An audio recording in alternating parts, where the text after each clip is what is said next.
একটা ছবি দেখাবো, সেই ছবিটাই প্রশ্ন করে দেবে এটা কোন সময়। এটা 2026 আর সেখানে গ্রামের রাস্তার ছবিটা দেখুন। অনুন্নয়নের আধারে একেবারে মুড়ে রয়েছে বাঘমন্ডির চুলাপানি আর হেডবেড়া গ্রাম। গ্রামে পৌঁছতে পেরোতে হচ্ছে পাহাড়ি রাস্তা, নেই কোনো পাকা রাস্তা, কোনো যোগাযোগ ব্যবস্থা। গ্রামে নেই পানীয় জলের ব্যবস্থা, নালা থেকে সংগ্রহ করতে হচ্ছে পানীয় জল। ভাবুন, সালটা 2026। ধানমন্ডি বিধানসভার আরসা ব্লকের বেশ কয়েকটি প্রত্যন্ত গ্রাম রয়েছে। গ্রামের মানুষজনরা যেটা জানাচ্ছেন যে আদিবাসী অধ্যুষিত এই গ্রাম, এই আদিবাসী অধ্যুষিত গ্রামে উন্নয়নের কোনো ছোঁয়াই আসেনি। রাস্তা নেই, জল নেই। তাদের যে ন্যায্য দাবি, সেই দাবি বিধায়কের কাছে বারবার তারা জানিয়েছেন, অথচ এখানে রাস্তা বা জলের যে সমস্যা, সেই সমস্যা দূরীকরণে কোনো সদর্থক ভূমিকা গ্রহণ করেনি বিধায়ক, এমনটাই অভিযোগ।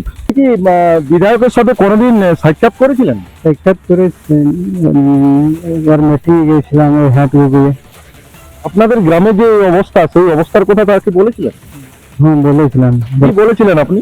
দরখাস্ত দিয়েছিলেন আমি, কিসের জন্য দরখাস্ত দিয়েছিলেন? এই রাস্তার জন্য আর পানীয় জলের জন্য। তারপরে হয়েছে? না, স্কুলে যেতে পারে না, অসুস্থ হলে সাইড দিয়ে নিয়ে যাই কিছু দূর, আর ওইখানে 1 কিলোমিটার পর্যন্ত, তাহলে ওইখানে গাড়ি আসে, ওইখানে গাড়ি থেকে নিয়ে যাই। আদিবাসী পরিবারের মহিলারা তারা কিন্তু এভাবেই চুয়া কেটে, একেবারে এই জায়গাটাতে চুয়া কেটে এভাবেই তারা কিন্তু জল সংগ্রহ করছে। এবং শুধুমাত্র এই গ্রামেই নয়, পাশের গ্রাম হেটবেড়া আদিবাসী অধ্যুষিত গ্রাম, সেখানেও এভাবেই কিন্তু তাদেরকে পানীয় জল সংগ্রহ করতে হয়। আমাদের খাবার জন্য কষ্ট টিউবওয়েল দেয়নি সরকারি ভাবে?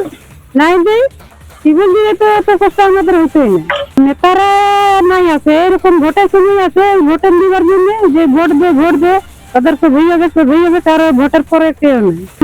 রাস্তা না জন্য আমাদের জেলার অবস্থা এরকম। ভোটের সময় কি বলে, ওরা আসবে আর বলবে যে তোরা যদি ভোট নেই দিবে তাহলে তোরাকে বয়কট করে দিব, ওদের কোনো নেই হবে, না যে ছেলের আধার কার্ড হবে, না যে ভোটার কার্ডই হবে, ওইরকম বলে আমরা। ধমকি দেয় আপনাদের? হ্যাঁ, ধমকি দেয়।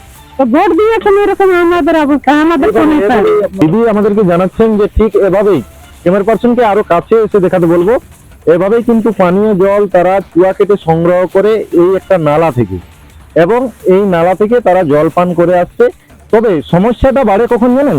সমস্যাটা বাড়ে যখন বর্ষাকাল আসে, কারণ এই নালা জলে ভর্তি হয়ে যায়, তখন কিন্তু তাদেরকে ঘোলা জলে পান করতে হয়, এমনটাই তারা জানাচ্ছেন।